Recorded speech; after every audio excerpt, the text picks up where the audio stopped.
Welcome back to the channel. Today we're going to take an exclusive tour through an historic bed and breakfast and visit one of the foodie restaurants everyone is talking about and take a little trip through history through their wallpaper here. Hang on, it's going to be fun. Celestine Bed and Breakfast honors the legacy of Celestine Tolliver Harrison, who was born in Pensacola in 1908. Those who knew and loved Celestine describe her as a person who never met a stranger. She loved to cook and made sure everyone in her presence felt loved and cared for.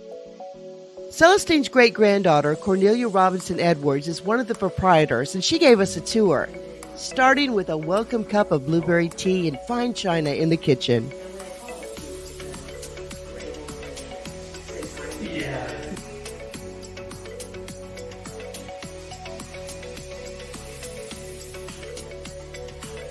Cornelia, this house is unbelievable. Tell us about this room.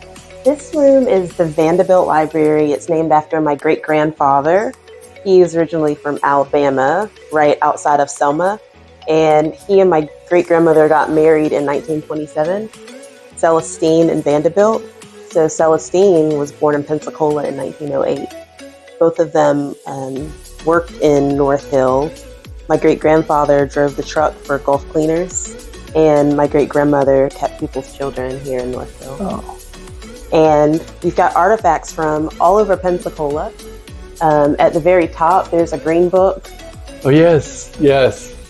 From the movie, which all the places for people of color to stay as they move through the country. Absolutely. Move through the South. Yep. And then right next to that is my parents' wedding invitation. Oh. And then it's sitting on top of Pine Forest High School yearbook from 1977. And then right under that are Booker T. Washington High School and Southern University yearbooks. My grandfather, Sherman Robinson, was the deputy superintendent of schools here. And he's in the Southern University's Football Hall of Fame. So that's a nod to him. Celestine's is thoughtful, carefully put together, and everywhere you look, something has meaning and history.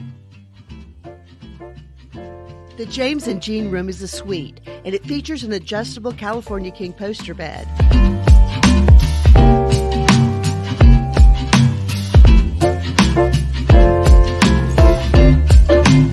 One of the best things about Celestine's is that you have antique charm, at the same time some really modern amenities. Don't worry if you didn't bring records. The Victrola operates by Bluetooth. Yes. This room is named after my grandma Lois, and she's 93 years old, born and raised in Pensacola.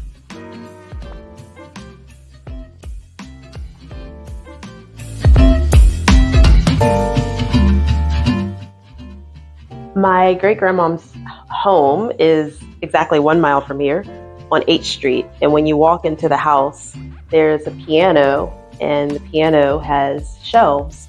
And on all of the shelves are pictures of her children and great-grandchildren and great-great-grandchildren. And so when we came up with the design concept of this home, one of the things that we wanted to do was pay tribute to that concept.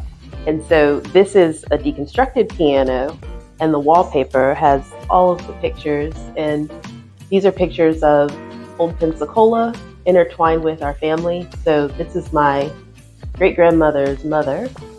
And then this is my great-grandmother with a few of her grandchildren.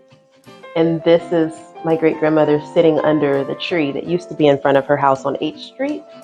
And then she's also sitting with the Celestine Bed and Breakfast as a backdrop. This is a tree from Seville Square. And I really like this picture because it's my grandma. She's in a swimsuit. And where you're looking right now, also, that's my great-grandmother's signature from my Aunt Mary's report card. And that's how we came up with the logo for Celestine Bed and Breakfast. So it's actually her signature with the tree that used to be in front of her house on H Street, the big oak tree. That's the logo for Celestine Bed and Breakfast. The very best part of the Celestine Bed and Breakfast is its location. It's just perfect. It's right in the middle of North Hill, which is a beautiful historic neighborhood, and you can walk to everything: bars, restaurants, art galleries, museums, all from right here. Let's take a walk.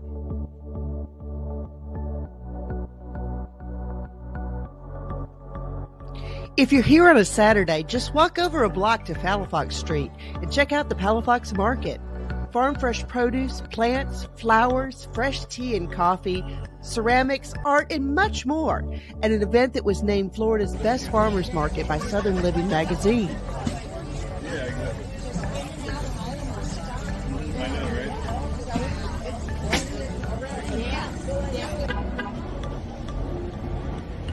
Now it's time to get some lunch, but first, let's take a little trip back in time through some of the pictures in the wallpaper.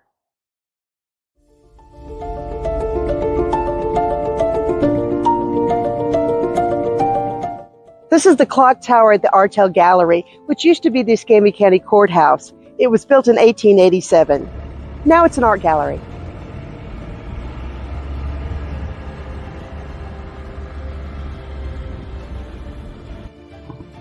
This is the Blunt Building. It played an important role in the struggle for civil rights in Florida.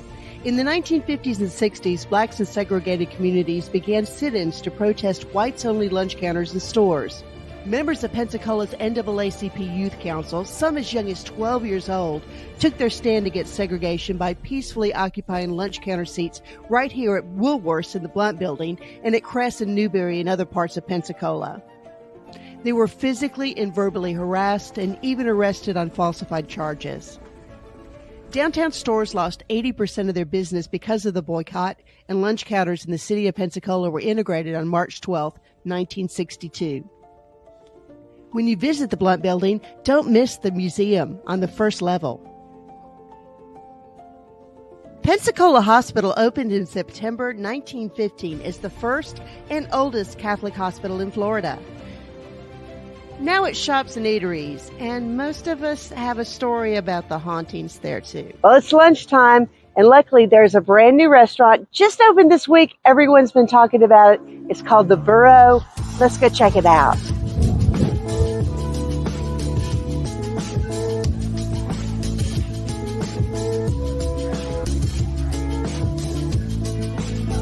Okay, we're here at the Burrow, and I had an epiphany. This is an epiphany. Oh, that's good. It's got a lot of substance to it. It's a vodka-based drink with pear and anise. Oh, that's good.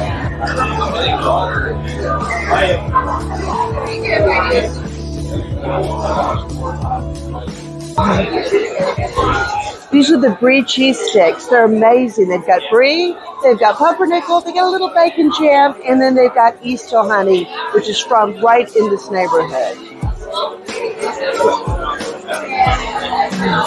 So good. This is really different. This is something I usually wouldn't go for, but it just sounded so great. It's wild boar venison meatballs. It's got black garlic. I'm really into black garlic these days. That's my thing. And I'm finding it at a lot of restaurants.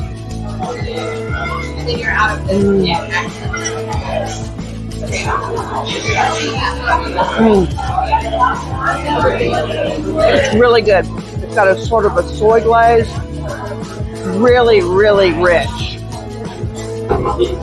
Excellent. Ready? How do you eat mussels?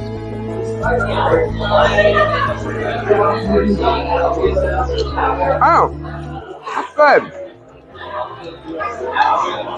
I'm going to get these ingredients because the smoked mussels have deer broth, peppered bacon, garlic, fennel seed, Fresno pepper, herbs, hickory smoked, and tomatoes. These are really good. What is so cool is this is also locally sourced. They feature locally produced goods from their friends at like Garlic Market, Mission Micros, East Hill Honey, Crab Bakery, Odd Colony Brewing Company, C&D Mills, Empire Sunlight all contributed to this menu. Everything here is locally sourced, especially the beer. This Odd Colony beer brewed locally. This is a moonbeam. And it's good. It's Czech dark lager, but it's got a hint of chocolate. It's really good. If you're enjoying this video, please do us a favor and hit like and subscribe so you know when other videos are coming out. We appreciate you. The haunted restrooms.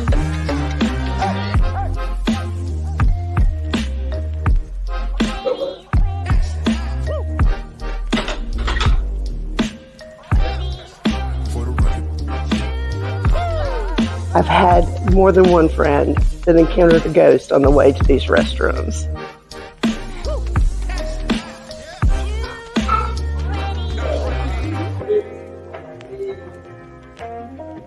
The women's is all the way down the hall too.